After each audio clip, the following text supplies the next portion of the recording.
ওপার বাংলার জনপ্রিয় অভিনেত্রী ইদিকা পাল ঢালিউডে পা রাখেন বাংলাদেশের শীর্ষ নায়ক সাকিব খানের সঙ্গে প্রিয়তমা সিনেমায় অভিনয়ের মাধ্যমে।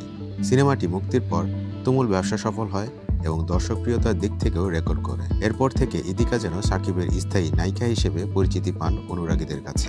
অন্যদিকে টলিউডেও এখন ইদিকা সমানভাবে আলোচনায়। তার সাম্প্রতিক দুই ছবি খাদান ও রোগো ডাকাত উভয়ই ব্যবসা সফল এবং সমালোচকদের প্রশংসিত। ফলে এখন তিনি কলকাতার অন্যতম ব্যস্ত ও জনপ্রিয় অভিনেত্রীদের একজন। সম্প্রতি এক সাক্ষাৎকারে বিয়ে নিয়ে প্রশ্নের মুখে পড়েন অভিনেত্রী।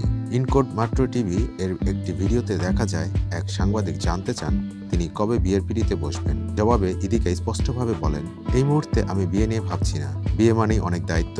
এখন আমার একমাত্র লক্ষ্য কাজ, নিজের ক্যারিয়ারকে আরও এগিয়ে নেওয়া। তিনি আরও যোগ করেন, আগামী 10 বছরে আমি শুধু কাজ করতে চাই এমন একজন ব্যস্ত অভিনেত্রী হতে যার সারাটা বছরই শুটিংয়ে কাটবে। ব্যক্তিগত জীবন নিয়ে ভাবার এখন সময়ই নেই। টলিউডে ইদিকার অভিষেক ঘটে দেবের সঙ্গে, তাও আবার ব্লকবাস্টার একটি ছবিতে, যা ভাগ্যের দারুণ এক শুরু বলে মনে করেন অনেকেই। মজার বিষয় হলো, প্রথমে তার অভিনয় করার কথা ছিল সোহম চক্রবর্তীর বিপরীতে, কিন্তু কিছু জটিলতার কারণে সেই সিনেমাটি মুক্তি পায়নি।